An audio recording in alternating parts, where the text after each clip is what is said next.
Kia ora ana, malawalelei, talofa lava, namaste, assalamu alaikum, and very warm welcome to you and everyone joining us here in this Moments That Matter series brought to you by the Waitakere Ethnic Board with the very welcome support of Foundation North, Aotearoa Academy, and my wonderful guests who will join me here each week as we head on through over the course of this 6-week series. So very pleased to be bringing this to you over the course of these days.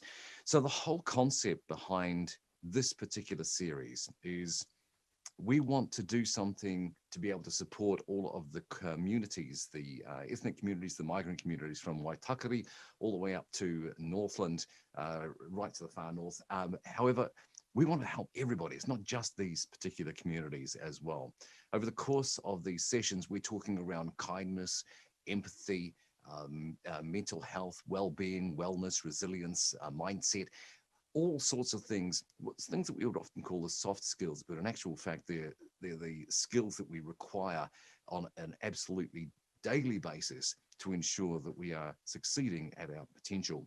And of course, in times like this, as we are navigating our way through COVID, it's also extremely important that we focus on how we're tracking through the world. So hopefully, this series is an opportunity to be able to take stock of where you are currently and what you can do for yourself and for the people around you to ensure that you've got this continual push, continual growth, and that you are succeeding in every way and shape and form that you can.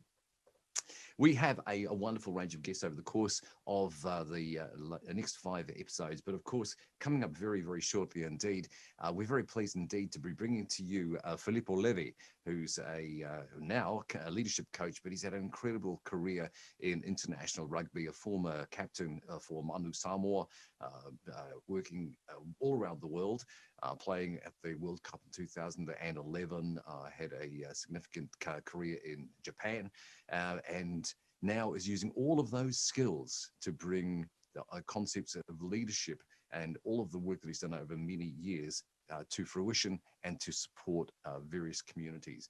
Not only from a commercial sense, but also he's an incredible philanthropist as well, and very strongly focused on community. And I'm very pleased to have him here with me in the, well, I say in the studio, but he's beaming in live. So a very warm welcome to our guest here, Filipo Levi. Filipo, talofa, nice to have you here.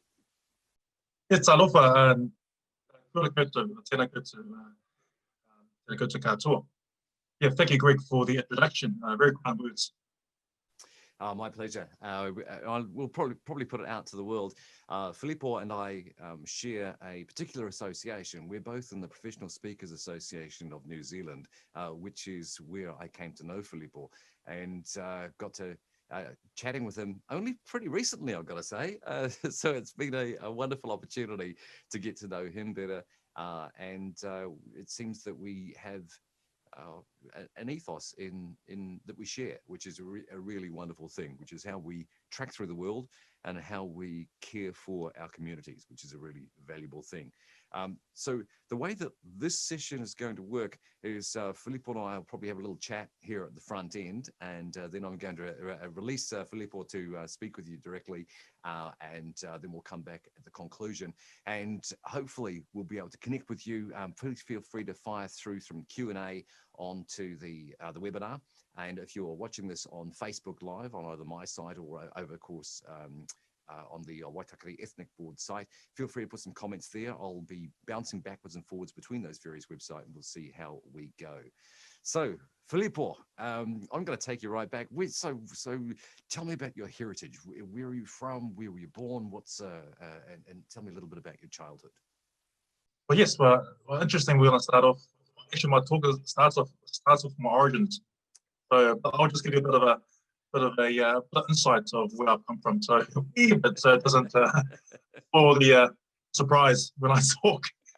Yes, as most migrant families from the Pacific, parents came from Samoa, and they raised us here. So I guess as a migrant child of migrant parents who came here through the late 60s.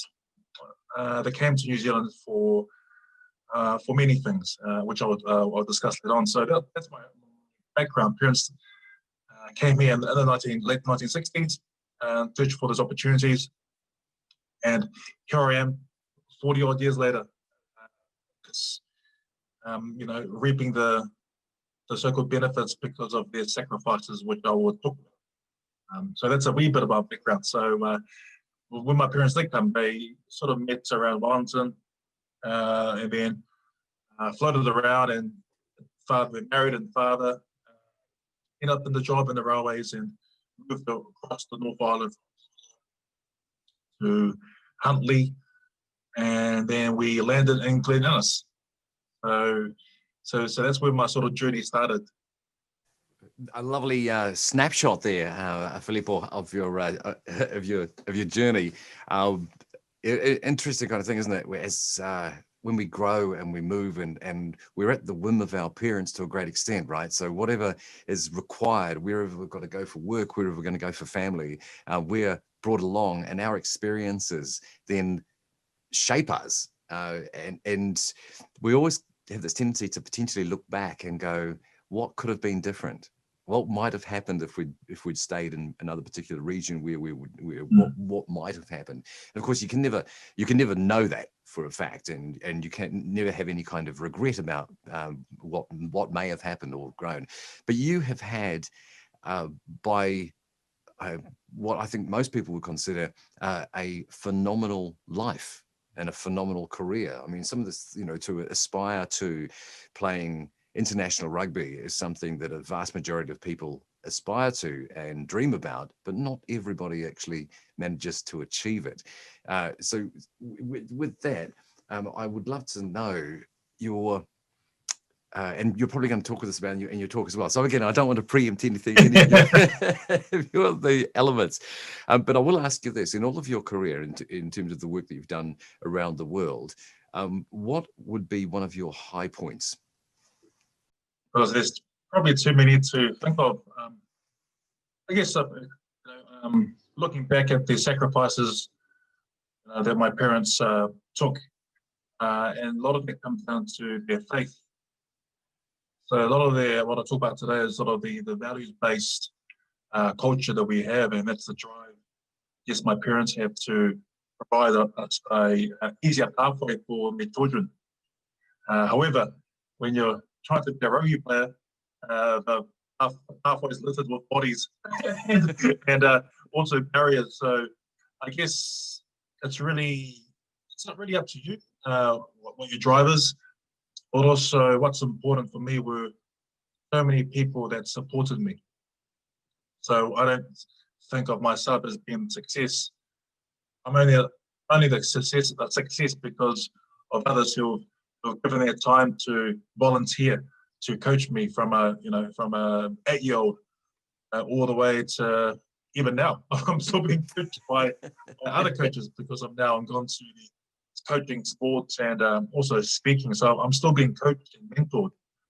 So which is really important for me in terms of the mindset of really, this continually learning, because a lot of it comes down to the values my parents have of going to places which were different to theirs, which is very multicultural.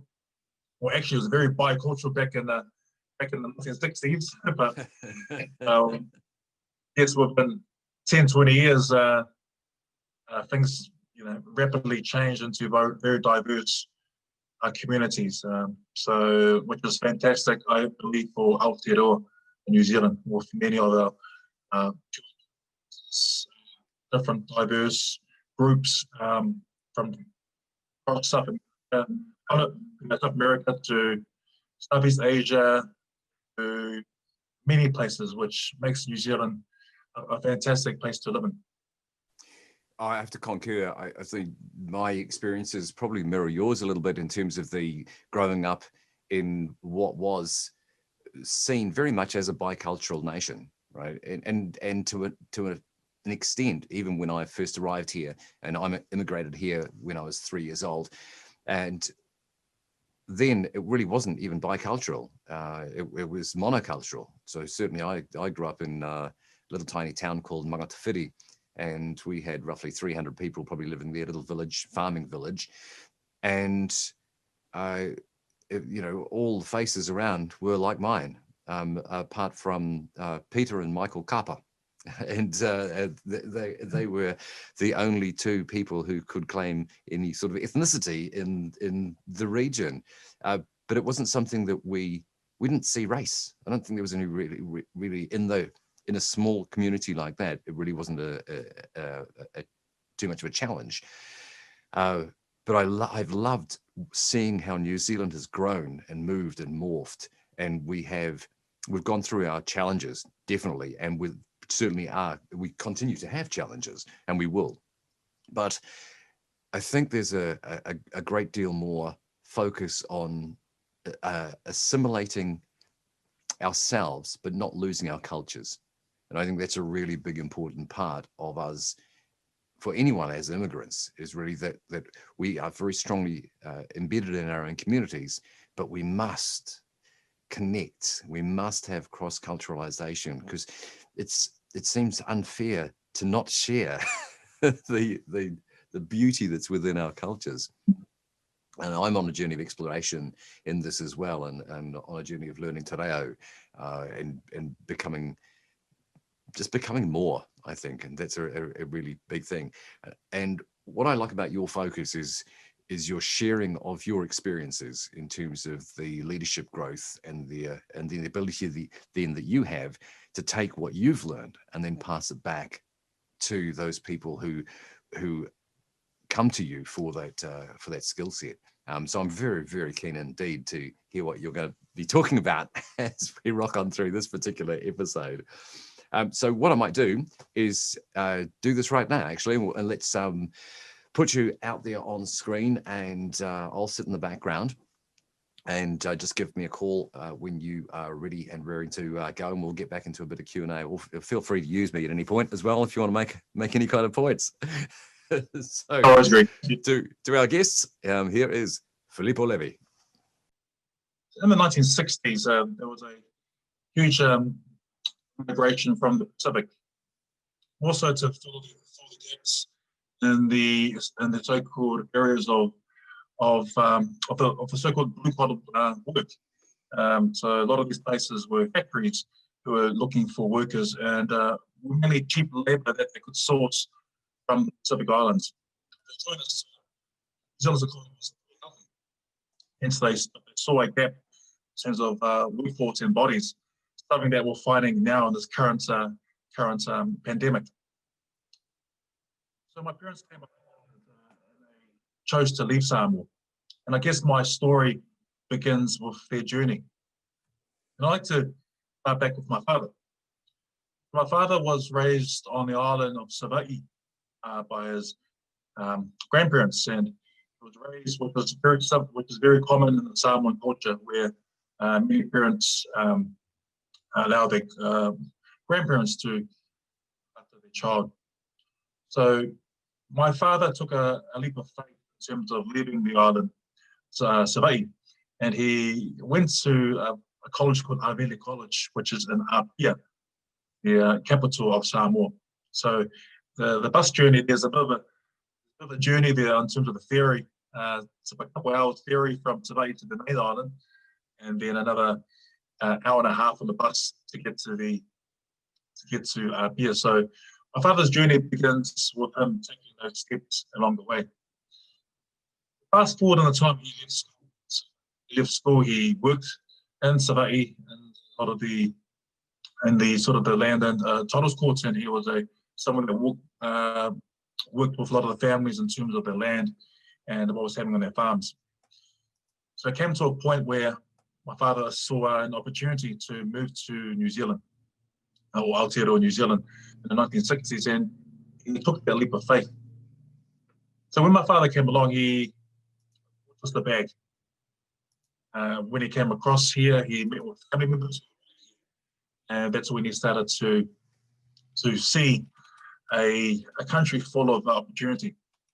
It began by his faith in terms of his ability to see something which he could provide for himself, but more so his family. The economy in New Zealand was thriving. Work was needed in the factories, and to provide for family, sometimes the village in Samoa, which was one of the drivers in terms of many Pacifica people who came from the Pacific Islands. Majority of them came from Samoa at first. So my father came here. Here he met my mum. And for the same reasons, she came along,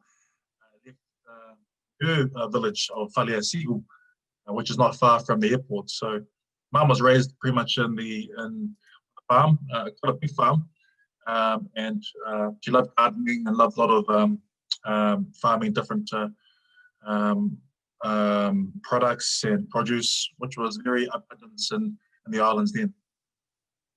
So she came along and she hopped on the so-called banana boats, which was a boat that came from the Pacific Islands. It actually came from New Zealand, and it's went around the Pacific Islands, and it picked up again bananas and other sort of products from the Pacific Islands. And from then on, the Pacific Islanders actually got onto the boats and came across to Aotearoa, New Zealand. So my mum also had a reason to come here. And part of it again was stepping out of faith, living the comforts of home, of her village life, which was abundant with resources, very fit, very happy indeed.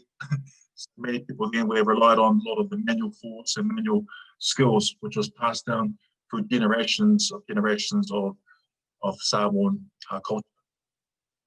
So I guess faith and also family were strong drivers of providing for the country. When they left here, they saw an opportunity in Aotearoa, New Zealand. The opportunity was the money. They could send money back to the Pacific Islands or remittances. So I guess many of our people then were sending money in huge numbers back to the Pacific Islands, which is something that many of our ethnic groups do currently now. So when my parents met here, they married eventually, and then hello, I popped out. So I came along in 1979 in Huntly. My father was working in the railways, and he worked his way up into the railway system. So, and I guess he traveled around North Island and raised his family, our family of 5 children, and eventually settled in Glen Innes when I was 2 or 3 years old.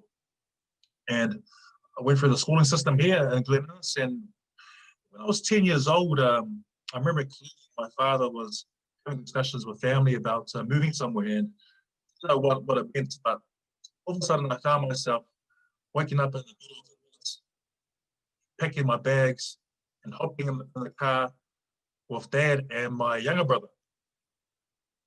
Now, I didn't know where we were going, but we were going to a place called Dunedin.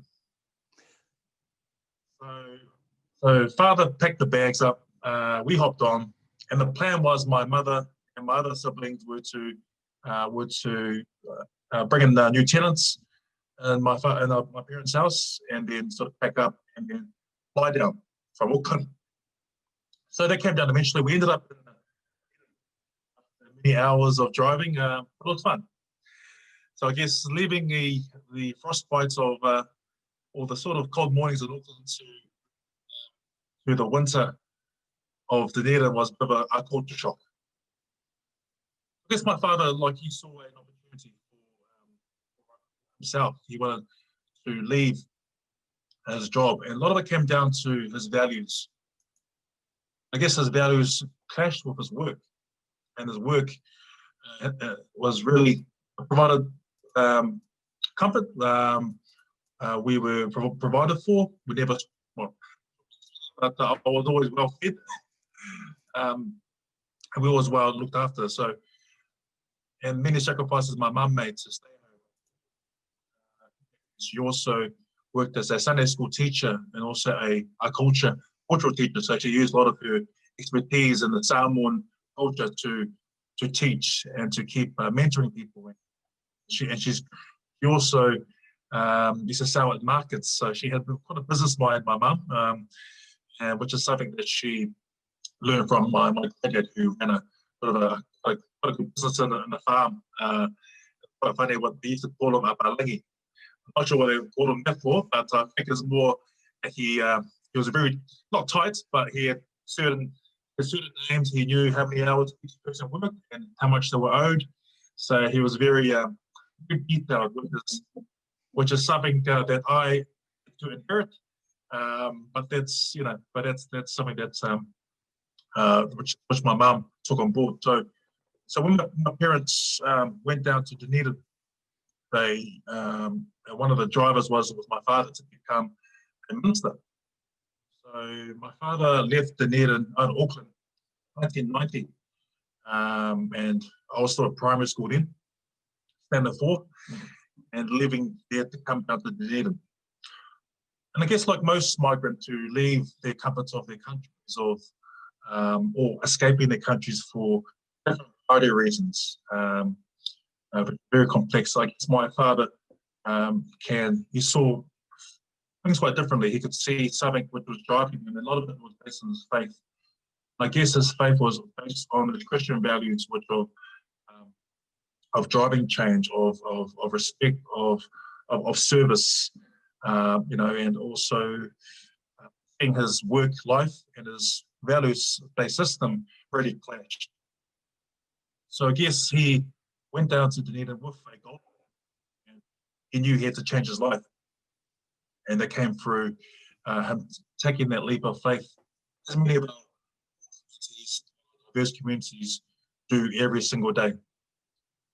Coming to New Zealand, dropping their children at school, different schools, finding that there's educational opportunities, which is really important, and for many families and for many migrant families, those are some of the reasons, or some of the reasons they are coming for the educational and also the opportunities that stem from having a good education. My father ended up in Knox College and University of Otago. Went from there to learning how to sort of type, getting a computer, a big, not all of those computers they used to call in the early 90s, but it was quite big. So that's the first time I saw a computer.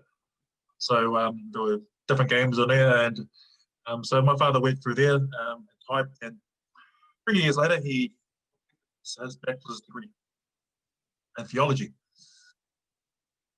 And from then on, that's where his journey began. And I could see his pathway. I could see then, okay, my father's come from the Pacific Islands.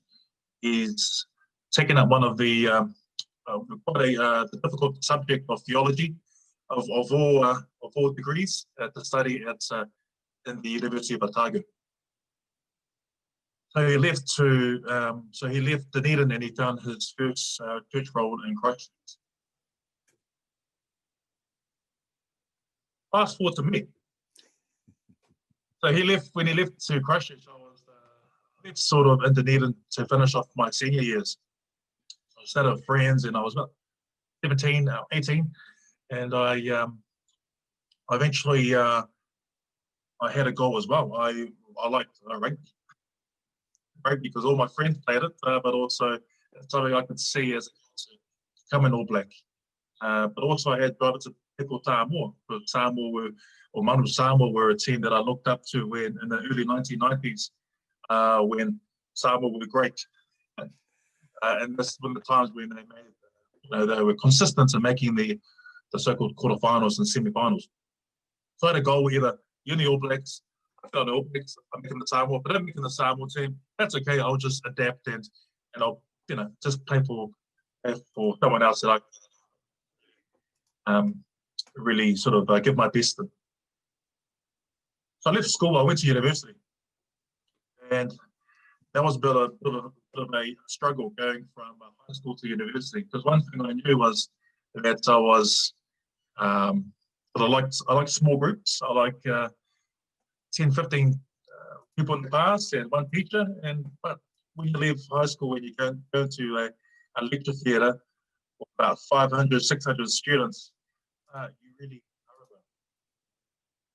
So I guess a lot of things had to really change, and I really struggled that year at uni. A lot of it came down to finding a flat. Also, my parents weren't there.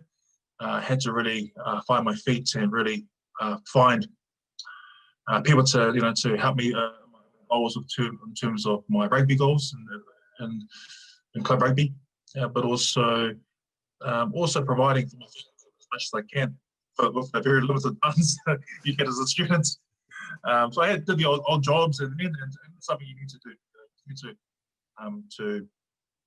To be able to be that word which is something that I find really competent of adapting, of seeing circle theories, and then, oh no, this doesn't work, I'll try it this way. So I guess it's by learning by doing, and it's a very, I guess, for a lot of sports people, it's what we do, we learn by doing, and it's probably a male thing, because we like to do it first. If you make a mistake, and a lot of the won't be a lot of athletes that I've coached, mainly girls I used to coach schools, I found them much more skillful than males. So that's not a stereotype. That's something that I've experienced. Different genders, males and females. So I guess for males was to get in there, make a mistake, and go from there. So eventually I made the New Zealand team after a few years of struggle, and the New Zealand under 21 team. So I guess I'll hold up one of the jerseys I had. So that's one of the jerseys, the silver fern there, one of the jerseys that I was able to achieve. And one of the and I guess part of that is also making my parents proud. And it was never easy, because again, it's a lot of my values were based on the collaboration with others who can help me, who could drive me forward, who could give me feedback, who could, really small things that I really like, and a lot of the detailed things that I sometimes miss and need to be reminded of, because I guess that's part of your learning process of getting feedback and getting the feedback loop. So I'm grateful to wear this jersey with pride, because wearing the New Zealand jersey as a 21-year-old, I was a 20-year-old back then, and it was a step to the next goal, was to become an All Black. And I guess I also had motives to so the opportunities that were given to my parents, moving from Samoa to Auckland to Dunedin, and then a lot of it was being a lot of the took fruits of their hard labor, sacrifice, which is something that many of our migrant families are going through right now. So the moment I live in my street, I live in a very diverse area called Glenanis, and there's many different ethnic groups in this area, and next to me is this family from Afghanistan. So I'm learning some of their names, which is very difficult, learning language, but also different names where you want to get the vowels right, because it's all in the vowels. It's all in those very specific details.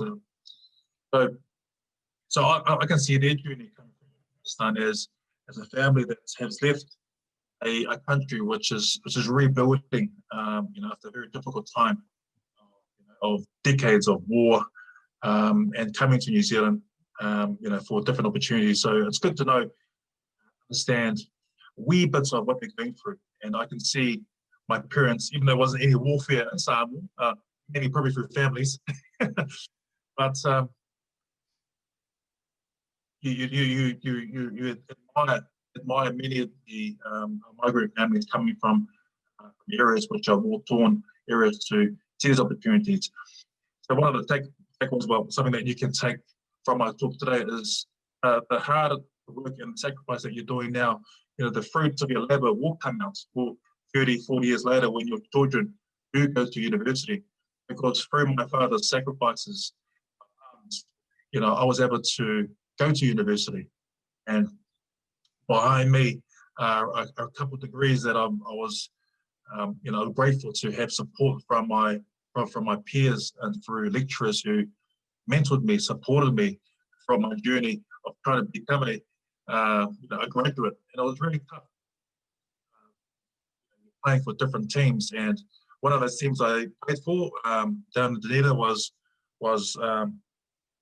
this team, was a Tiger team. So this is the jersey against the British Lions. So number 4. And so when I'm going to university, I'm trying to focus on my off-field career of becoming the best player I can be. So, so these jerseys are because they come through, not through me, but they come through many coaches, teachers in Dunedin, and also Auckland and junior grades who supported me in their journey to becoming who I am.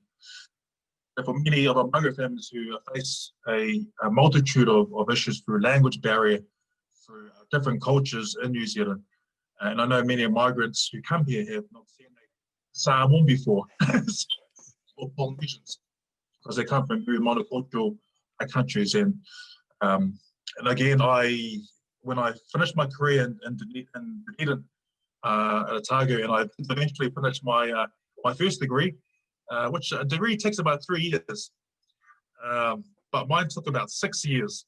Well, actually, probably 7 years.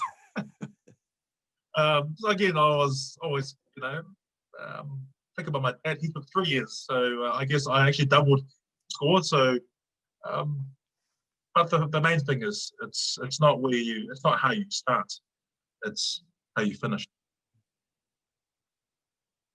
Eventually, when I did finish my bachelor's, I ended up getting accepted in my master's degree. Eventually, the last 2 years of my degree, my grades started to pick up to the B pluses to the A's, and eventually I found myself, supported by very passionate lecturers, like lecturers such as Professor Brendan. Also had other lecturers such as Dr. Michelle Shafe, also Dr. Matani Shafe, who supported me through my journey. Also Judy Singer, a cousin of mine. So a lot of these teachers supported me on my journey because, again, I had to balance the rugby life and also going to be a student. I always had that drive too.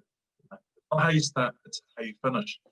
So, and I always had the drive. So usually your master's degree takes about 1 year, but I ended up doing it in about 2.5 years. So it wasn't too bad. It wasn't too bad. And I guess most of those years were in my final year. I completed it in Japan. I ended up in Japan after Islanders for about 6 years, and then moving to Japan. Again, for me, moving to Japan was like, oh, hey, do they speak English here? Very limited. Or as I say in Japan,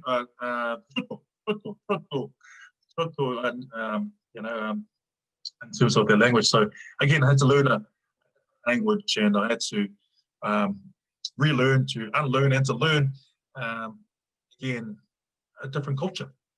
And what I found in the Japanese culture was different, was very aligned to a lot of my values of respect, of a lot of values of family, of also their values-based leadership models, which are very similar to Samoan leadership model of servanthood, or they call in Samoa tautua. So a lot of that, I really enjoyed that. I really enjoyed that in the culture and the understanding the different diversity from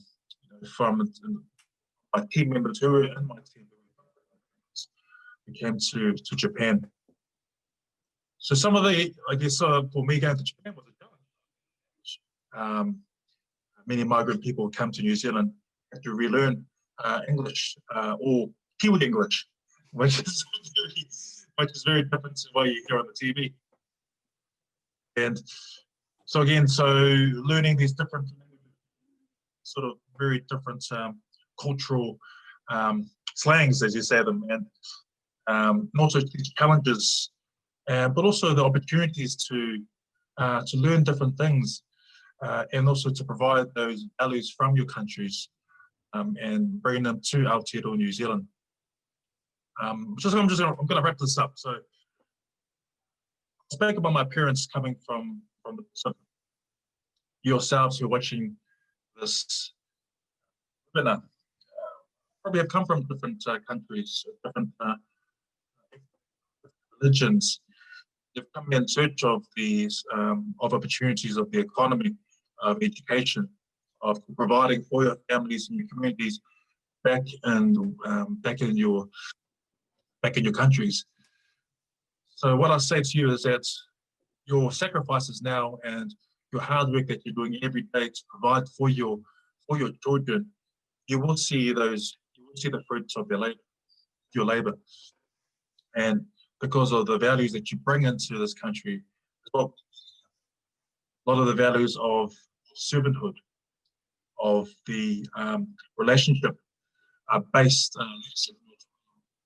philosophies that you have, something that we can add a lot of value to Aotearoa New Zealand and our communities. And I guess in Samoa we have a model for the whānau whale, which is created by Enderman. He created a model based on the Samoan concept of well-being. So, well-being talks on the values-based module in terms of our physical health, our mental health, also our faith, and also our communities. All of these, if you look at a building, these four walls, so-called four walls surround an individual. The individual is surrounded by their family, by the communities. So our values-based leadership, I believe, is something that's needed in Aotearoa New Zealand right now. We have trust factor in our communities, which is one of the foundations of who we are. Faith is something of who we are and how we can provide by giving, by serving, by servanthood. Also, how we interact with different people. Step out of faith, learn a different culture, learn a different name, understand others, and ask questions of different people, and also be bold and go into different webinars, learn from different people. Don't even learn from me, but you can learn from another person. Because I guess being a Samoan, my experiences would be very different. Samoan from Samoa, or Samoan from Australia, a Samoan from America, like The Rock, very different. Also, I'll be very different experiences to a Tongan who was raised here. Also a Tongan from Waimaru and Dunedin, not far from Dunedin, which has probably the highest population per capita. Sort of people in New Zealand, Aotearoa, is a Waimaru, which is an interesting fact. So I guess, again, they see opportunities in the South Island, providing, as I mentioned today. So your values-based philosophies really work. Well, not really work. They are one of the drivers for who we are as our communities. So whether you're in Waitakere, further north, and smaller communities, a lot of your values-based philosophies are things that we know that drive us every day. You know, your service, your relationships, trust, your faith, and your religion is all part of who we are as communities. How we can help everyone in your families, in our communities, to build a community together. We've heard the words of Jacinda Ardern, our Prime Minister Jacinda Ardern, to be kind, to be empathetic, because these times are challenging us as a nation. Take those values you have, be kind, be kinder, work together, so we can bring everyone together and achieve success. Thank you very much for the opportunity, and see you in 2021. Kia ora, and thank you very much indeed, Filipo. A whistle-stop tour through your life and your experiences. What I'm really looking forward to doing is sort of unpacking some of those experiences as well, and some of the learning that you've picked up as you traveled through your life. I just sort of took from that, that element of having to assimilate into multiple cultures over the course of your life and career is an incredibly challenging thing. And I think for our audience particularly, there's a lot of synergy between your experiences and what people are going through now, and particularly for an immigrant community. When you come to this country, or when you go to any country, you have to make it, right? There's no two ways about it, because you've got a lot of pressure to succeed. There isn't any fallback position. So was there a sense of that in your childhood as you grew, that this was for your parents coming to this country, they had to make it? Oh, of course. I mean that they had to take a leap of faith to leave the comforts of a very monocultural society of just Samoan only. That's all you see, Samoan only. And I guess coming into transitioning into Aotearoa, New Zealand, was very challenging, and for most migrants, they try to find that sort of the epicenter of their comfort zone, or their safe place. And for many migrants, Pacific Samoan, the epicenter was the church. So the church provided the stability, provided the culture, provided the traditions from the homeland life in a different city, and also able to live their values in terms of their whakasamoa, which is their Samoan culture. So that was a bit of for many migrants, they will see their temple, their mosque,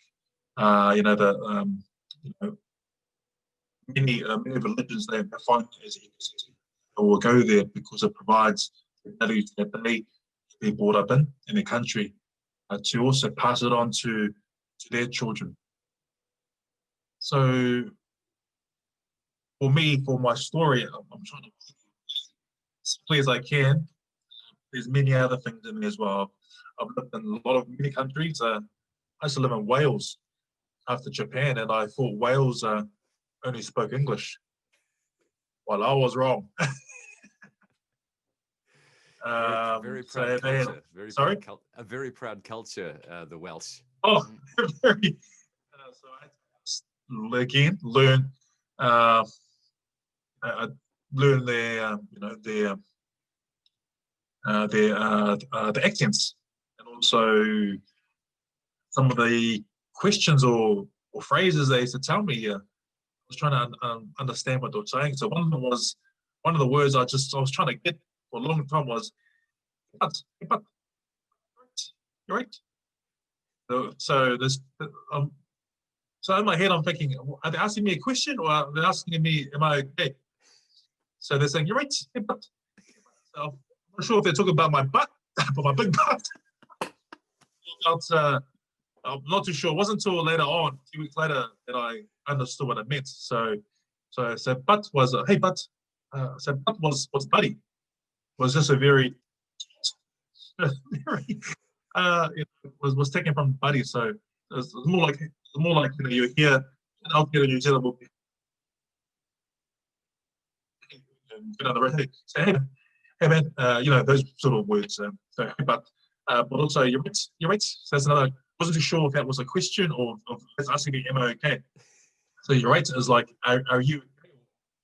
Sometimes just a gesture, you're right. And then I was there for 6 months, and then I went from there to Newcastle. Complete difference, but very much the same, right? Very much the same.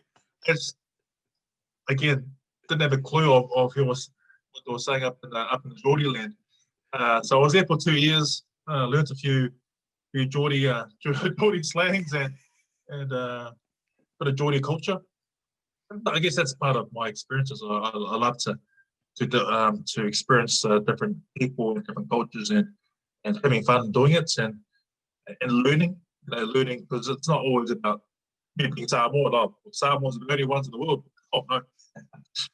We're only about probably a couple 100,000 of us in the world, but there's a multitude of diverse universe or world we live in. And it's a very global part of this global society, or as a global citizen.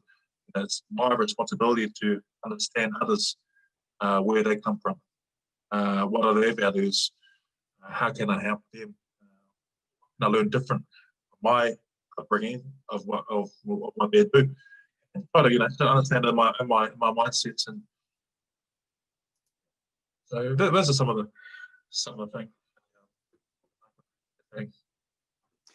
I've had a couple of questions come in from our audience, and I thought I'd just share these with you. And the first of these is actually from our next week's guest, who's going to be joining us. I'll tell you more about her later on in the show.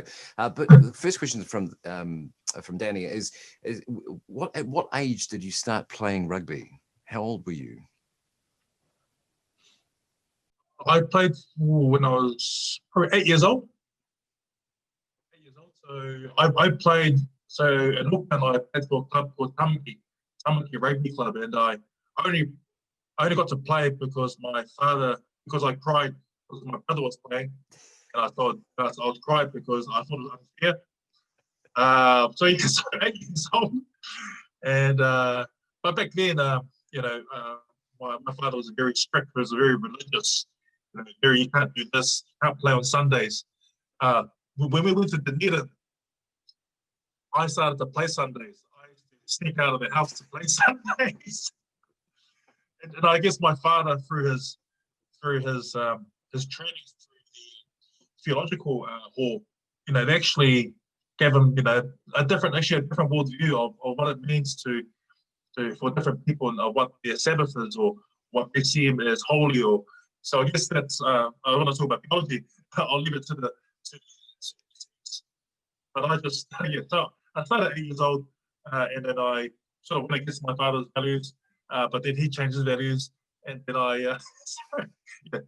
and I'm still playing. I played against the former All Blacks in a show called Match Fit.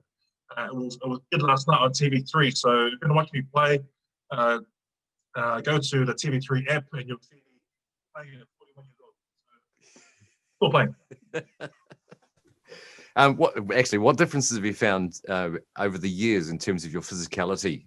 Obviously, you've had a number of injuries over the course of your career as well. But I know, look, I'm 51 now, and I'm certainly feeling it's challenging to maintain a level of fitness, and it's challenging to, you sort of feel the aches and pains, the creaks and the groans happening in your various muscles and bones. How are you finding it? Has your rugby career had a significant impact on your body, and what does that bode for the future? Yes, so I guess it's I'm very blessed with my Samoan genes, with my mom's genes and dad's genes. Very big bones, so so I'm always blessed with those, so with the DNA sort of from my parents through the Polynesian gene. However, I still have injuries. I had a few old surgery on my arm with my nerve, which was trapped in my left elbow. So I had to have surgery again. If I didn't have surgery, I would have lost the feelings of this finger here, my little finger, and the nerve that runs down here. So I got a big scar here, which was cut about 4 years ago. So that came from a lot of wear and tear, a lot of heavy weights, a lot of tackling over 13 years of playing professional rugby. So I guess some injuries. Yeah, I do get the odd injury. Playing in the game against the former All Blacks, I was in the bed for about a week. So I guess that I guess the mind's still going, but the body ain't. The body's still saying, slow down. However, my wife is a health wellness expert, so I have to listen to my wife now. So she told me to eat this, go train. She bought me a bike during the lockdown, the first lockdown. I only just put it together like 2 weeks ago. So now I'm starting to bike around that area, and just to maintain my fitness levels. We have a dog. I take a walk when I can. Always the dog's very energetic. And he, so making sure that my physical health and my mental health, because being physically fit or physically healthy really provides for that, well-being in terms of of my health as a person. I think it's one of the challenging things that we've had over the course of this year, particularly through the lockdowns, is that the element of mental well-being. And it's been challenging. I mean, for me personally, it's been challenging. You know, a lot of ups and downs and uncertainty that goes with it. But particularly, I think for our communities that we're broadcasting to, you know, the level of uncertainty, the potential challenges in work opportunities have definitely have an effect, not only mentally, but of course, you know, from a financial standpoint as well. I'm going to come to that in a short moment. And we'll sort of talk. I would like to talk to you about some mental skills, perhaps, or focus that we can do to keep us moving through. But let's another question come through on the Zoom call. Which is this, in terms of the work that you've done around the world and moving to various cultures. The question is, did you feel richer emotionally from living in other countries? Is diversity and being open to other cultures and beliefs a good thing for New Zealand, or is it frightening?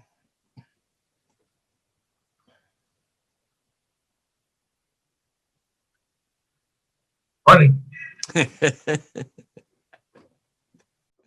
Yeah, I mean, I just talk about my journey from leaving Glen Innes. So Glen Innes is back in the 70s and 80s.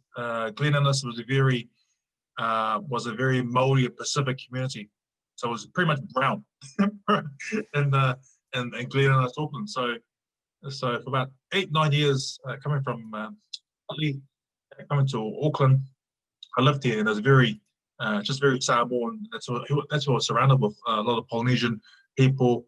And so I went from here to Dunedin. Again, I asked myself, where are the Samoans? So, which in Dunedin, which is pretty much 99% European, or 99.97, I don't know. But it was a very, let's just say very, so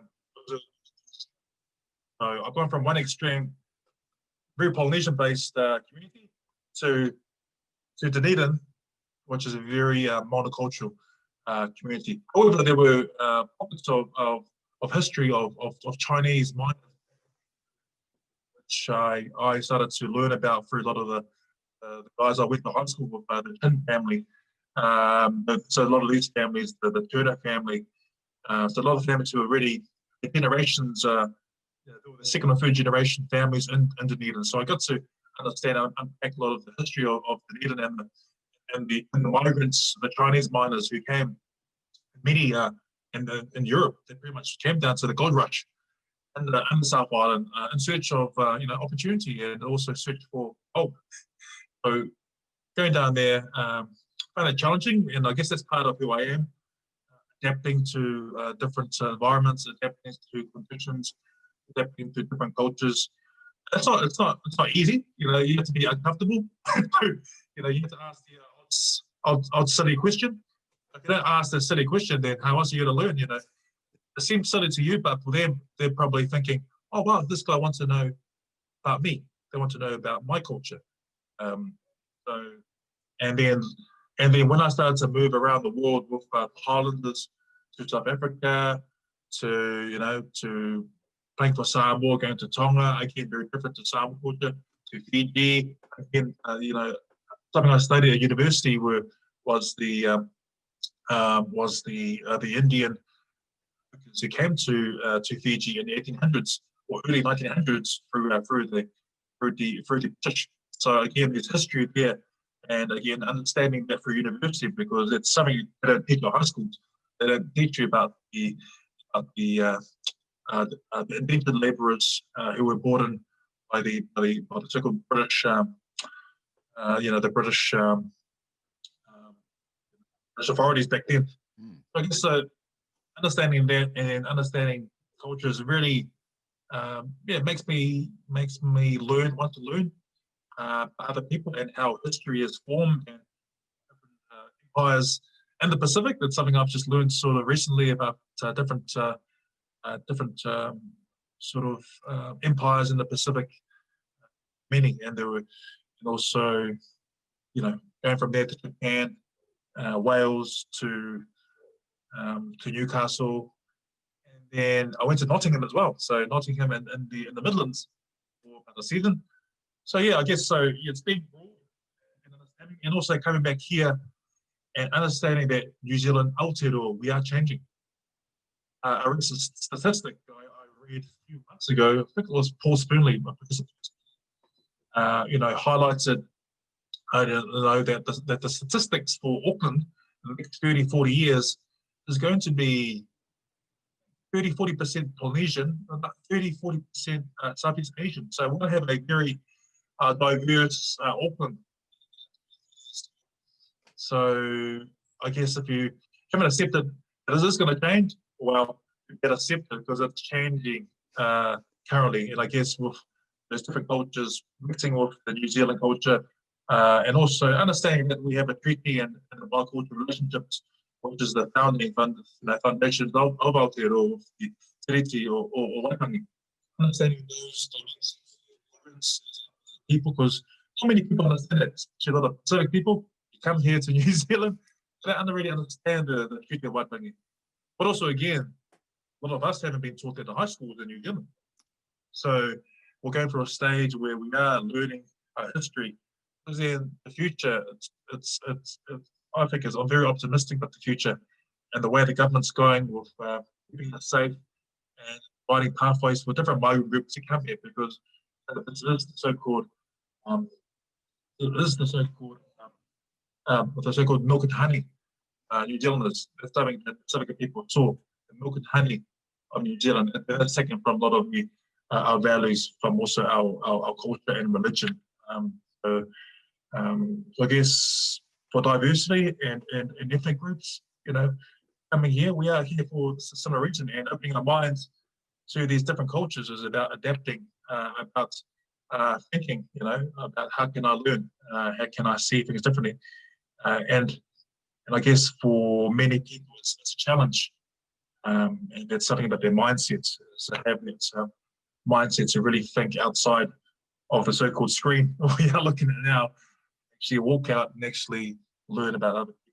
And so yeah, it's a challenge. But we are in that transitional phase that we need to really look at ways to accept everyone.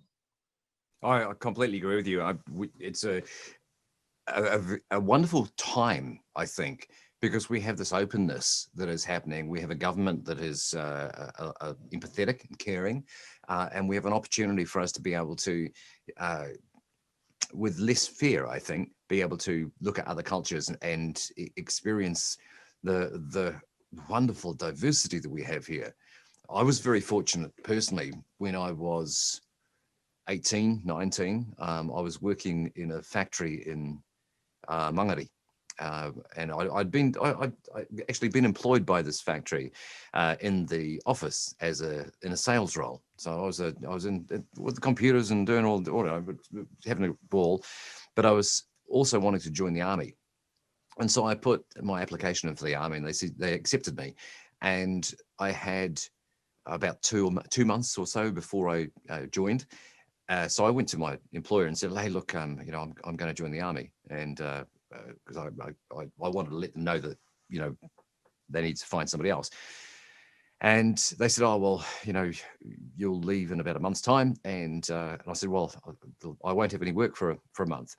And they said, "Well, maybe we can find a job for you." And this was unbelievable to me that somebody would actually want to care for me enough that they'd find me this work. So they made a job for me in the factory, and I went downstairs onto the main floor, and I was welding air conditioning units. But the beautiful thing about it was that I was on a factory line. Now I had 3 other co-workers working with me. There was a guy whose only name I ever knew was Singh. He was a Fijian Indian, and he was a constant beside me. He would keep talking. A really lovely guy. On my other side was a chap by the name of Phi Tran. Now he was from Vietnam and had escaped from Vietnam. He was a Vietnamese boat person, and he'd come in as for asylum to New Zealand. So he was working beside me, and then there was a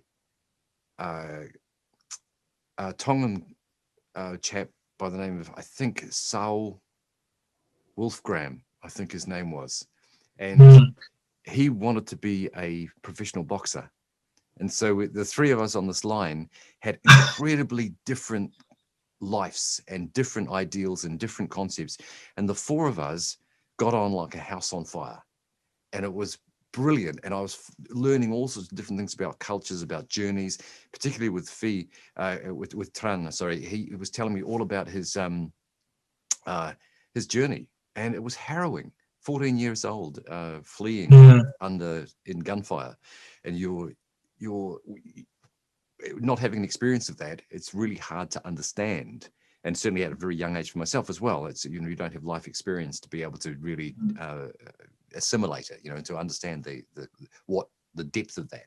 But over years, you get to know a lot more about yourself, and you get to know a lot more about that experience. And I'd love to find them. I'd love to find them, because it was such a wonderful thing to be able to reconnect and see where our lives went. What did we do over the course of time? So that's a bit of a mission for me, and I've been working on this in the background, actually, just trying to locate these individuals.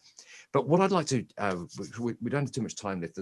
I had got another question here, which is talking about your parents. Did you find that your parents struggled obviously more than you did, because you, as a youngster, you were growing up in a culture or a multicultural sort of society. But for your parents, did they struggle to adapt to the new land and culture, and have their struggles possibly helped you to become more resourceful or successful?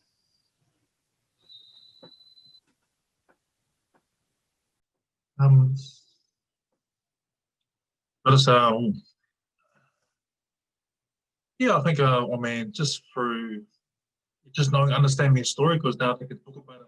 They're retired now, so most of their working lives in New Zealand and Aotearoa, New Zealand. So being resourceful is one of the key drivers for a lot of many migrant families, being a very pragmatic approach, and also adapting to different cultures. You know, I haven't really interviewed them and say, hey, what was your challenges? Yes, in a way, when Pacific people would talk, we talk in stories. So when we have a concept called Talanoa, which to do Pacific Talanoa, which is a flow of ideas or stories in a very comfortable setting, which is very psychological, safe to share stories, because in stories you get to unpack and hear, you know, hear the struggles of my parents. So a lot of these stories my parents tell me are about living in the Pacific, are about facing challenges, are about facing racism, you know, in certain places. I won't name it where. So, and how they approach that. And my father is a very calm person. He's a very calm. He's a what they call him. We call him an introvert. Very introverted. Father's very introverted. He likes reading. He likes books. And he's a former minister, so he used to preach word. However, my mum was a bit of a lion. So again, you know, even though there's no lions in Samoa, but, yeah. So she was pretty much either in terms of moving things forward, of achieving things, of making sure my father was right halfway, and whoever's blocking my father, good luck. So yeah, so because he's very, so you know, I think Mooney, one of our speakers, is it Alison Mooney? Alison Mooney.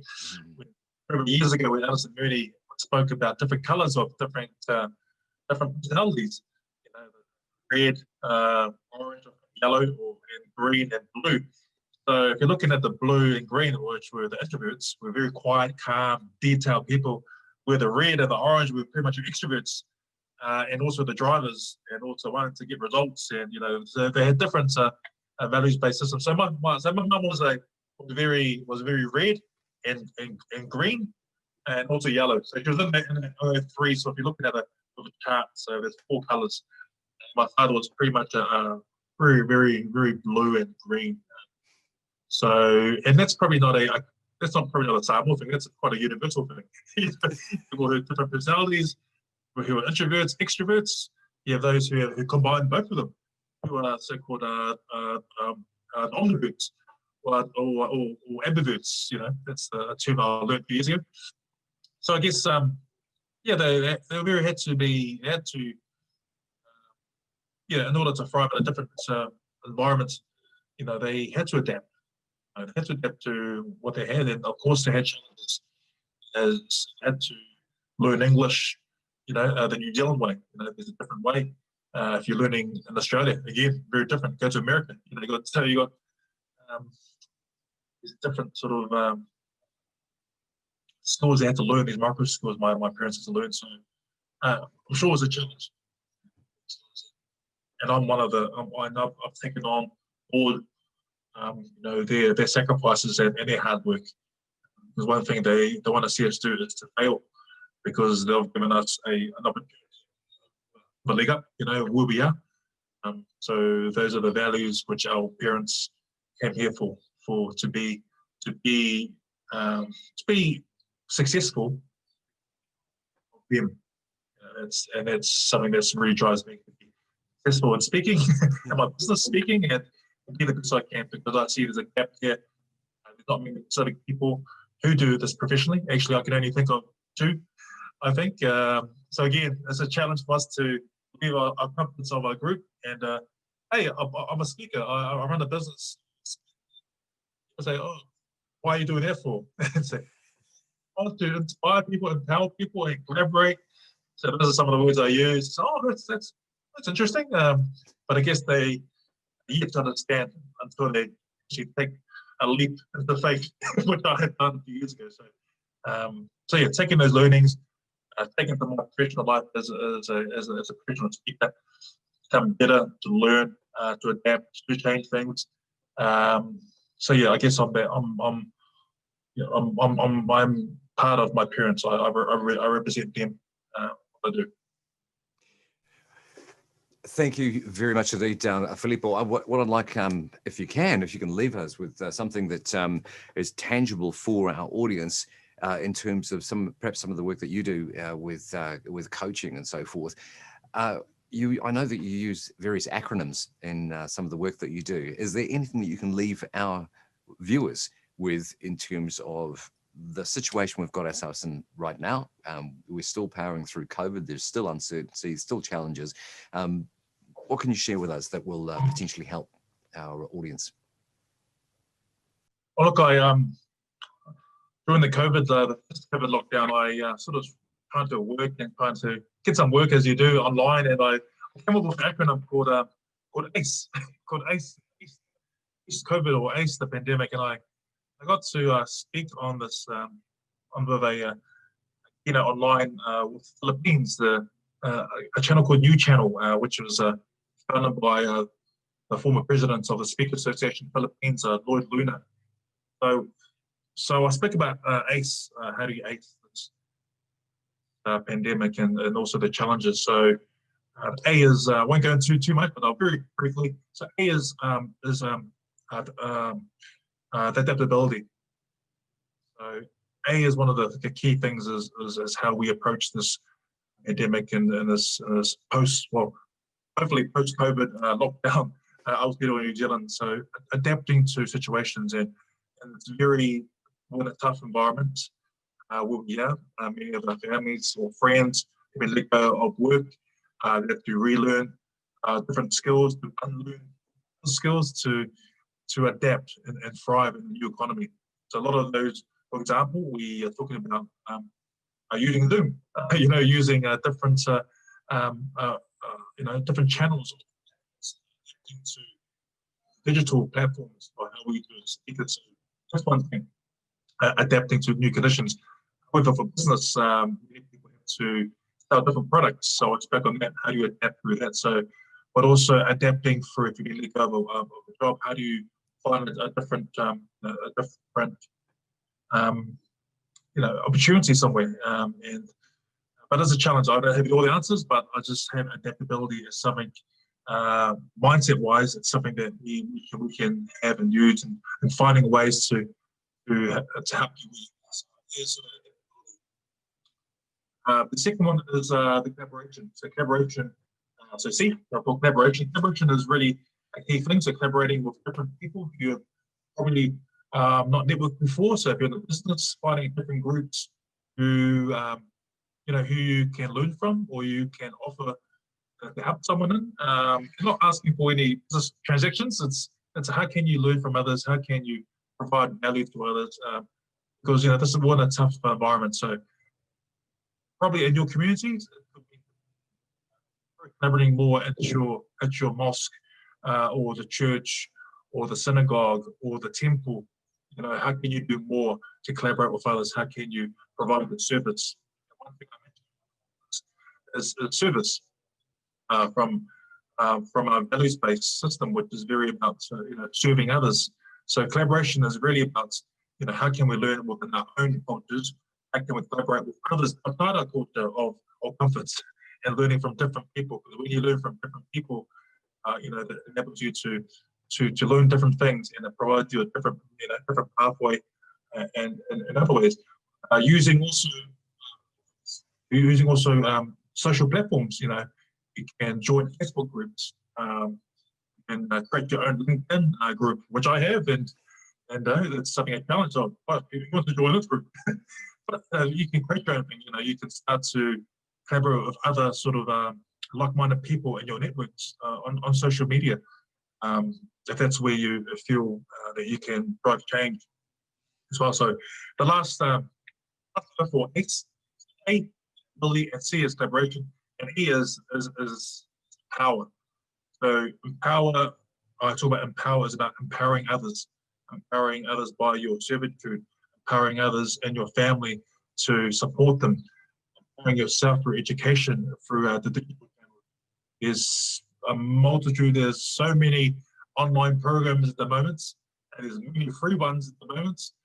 And there's also YouTube, because YouTube, you can find a lot of learnings on YouTube. So empowering yourself through education, through knowledge. And we know the saying by Nelson Mandela that education is the most powerful weapon you can use to change the world. So empowering yourself through education, and also using the other things I mentioned about collaboration with others and adaptability. So those are my final three things: adaptability, collaboration, and empowerment. Brilliant, absolutely brilliant. I've been making notes here in the office as you've been speaking, but I think those three elements, as simple as they are, have so much depth. All right, so as you say, adaptability, that ability to bounce, to be resilient, to see an opportunity and change, and I think for our migrant community, I think that's a really big thing, because it's imbued in us, realistically, to be able to adapt. We have to adapt. We don't have any opportunity, not to. And collaboration, we must have communities. We must have a community. We know no man is an island. We're not going to, not going to get anywhere. There's a lovely phrase that goes with that, which is, none of us are as smart as all of us. And that whole concept is if we only go by what we know, we're not going to get very far at all. But if we can use the skills and abilities and resources that are around us, it's amazing. And yeah, the empowerment factor is if we can not only empowering ourselves, but by sheer power of empowering other people, it gives us more power as well. It's like that sharing aspect. And we began this whole session talking about, servant leadership. It's really about going, what can I do? Not what can I get, but what can I do? And how can I have an impact for those around me? And in that process, we'll have an impact on ourselves. I have to say, Filipo, it's been an absolute pleasure having you here in the studio. I thank you so much for allowing me to have you on the show and to pick your brains. And I'm extremely gratified indeed. So thank you so much. I'm very, very grateful. And I'm sure that our audience will have gained a great deal of insight as well. So thank you very, very much indeed. All the very best for the immediate future. And I'm looking forward to, well, take one of your words, actually, further collaboration. As we move on. Yes, that's been awesome, Greg. Look, if you want to see about other things I do, you can get to my website, filipolevi.com. So FILIPOLEVI.com. So you can find a few of my articles and blogs in there. You can read about what I do. But before I finish, I'd like to finish off with this quote, just to sort of bind everything together. I want to talk. So it's not my quote, but it's a quote that I really like. So I'll say it now. So, in times of crisis, the wise build bridges, while the foolish build barriers. We must find a way to look after one another, as if we were one single tribe. That's by King T'Challa. Filipo, kia ora. Thank you very, very much indeed. Absolute pleasure, and I look forward to catching you in the very near future. All the very, very best. Yes, thank you. Well, what an absolutely fantastic time we've just had here with Filipo Levi, and I have to say I'm energized. I'm feeling empowered. I'm interested in collaborating and looking for my own adaptability right now. And I hope that you are as well. Please do join us next week as we move to the third episode of this, Moments That Matter, brought to you by the Waitakere Ethnic Board, because we have another fantastic speaker who'll be joining us, and this is Dani Rios. She joins us from Argentina. She's actually not joining us from Argentina. She's here in New Zealand, but she is of Argentinian heritage. She's a coach, she's a speaker, she's an author, and has a fabulous book out, which is Mindful Empathy. And I'm very much looking forward indeed to discussing elements of empathy about mindset, wellness, resilience with Dani as well. So please do join us next Wednesday, the 18th of November at 10 a.m. as we bring you the third in our series of this, the Moments That Matter with the Waitakere Ethnic Board. My name's Greg Ward. It's been my absolute pleasure to host this show, and we will be seeing you in the very near future indeed. Thank you very much for joining us. Have a fantastic week. See you then.